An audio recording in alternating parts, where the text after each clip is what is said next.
I'd like to reimagine education. The last year has seen the invention of a new four-letter word. It starts with an M, MOOC, massive open online courses. Many organizations are offering these online courses to students all over the world, in the millions, for free. Anybody who has an internet connection and the will to learn can access these great courses from excellent universities and get a credential at the end of it. Now, what makes all of this work?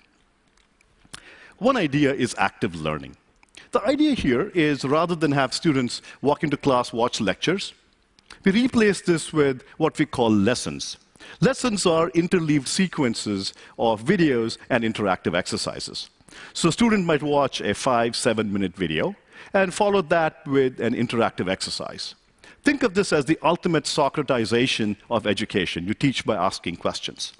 And this is a form of learning called active learning, and really promoted by a very early paper in 1972 by Craig and Lockhart, where they said and discovered that learning and retention really relate strongly to the depth of mental processing. Students learn much better when they are interacting with the material.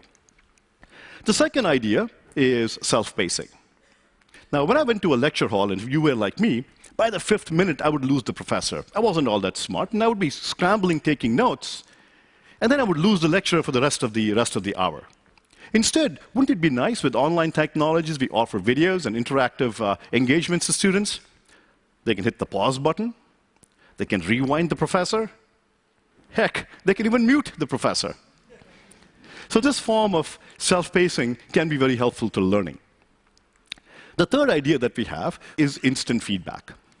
With instant feedback, the computer grades exercises. I mean, how else do you teach 150,000 students? Your computer is grading all the exercises. And we've all submitted homeworks, and your grades come back 2 weeks later. You've forgotten all about it. I don't think I've still received some of my homeworks from my undergraduate days. Some are never graded.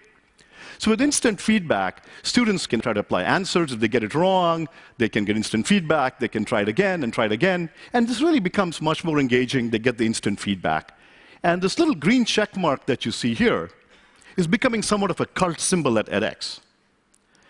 Learners are telling us that they go to bed at night dreaming of the green check mark. In fact, one of our learners who took the circuits course early last year, he then went on to take a software course from Berkeley at the end of the year. And this is what the learner had to say on our discussion board when he just started that course about the green check mark. Oh God, have I missed you. When's the last time you've seen students posting comments like this about homework? My colleague Ed Bertschinger, who heads up the physics department at MIT, has this to say about instant feedback. He indicated that instant feedback turns teaching moments into learning outcomes. The next big idea is gamification. All learners engage really well with interactive videos and so on. They would sit down and shoot alien spaceships all day long till they get it. So we apply these gamification techniques to learning, and we can build these online laboratories. How do you teach creativity? How do you teach design? We can do this through online labs and use computing power to build these online labs. So as this little video shows here, you can engage students much like they design with Legos. So here the learners are building a circuit with Lego-like ease. And this can also be graded by the computer. Fifth is peer learning. So here, we use discussion forums and discussions and Facebook-like interaction, not as a distraction, but to really help students learn. Let me tell you a story. When we did our circuits course with the 155,000 students, I didn't sleep for 3 nights leading up to the launch of the course. I told my TAs, okay, 7 by 24, we're going to be up monitoring the forum, answering questions. I had answered questions for 100 students. How do you do that for 150,000? So one night, I'm sitting up there at 2 a.m. at night, and I think there was this question from a student from Pakistan.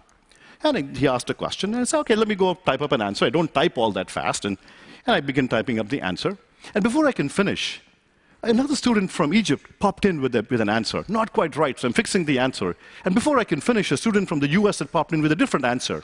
And then I sat back fascinated. Boom, boom, boom, boom. The students were discussing and interacting with each other, and by 4 a.m. that night, I'm totally fascinated, having this epiphany. By 4 a.m. in the morning, they had discovered the right answer. And all I had to do was go and bless it, good answer. So this is absolutely amazing, where students are learning from each other, and they're telling us that they are learning by teaching. Now, this is all just not in the future. This is happening today. Thank you. Thank you.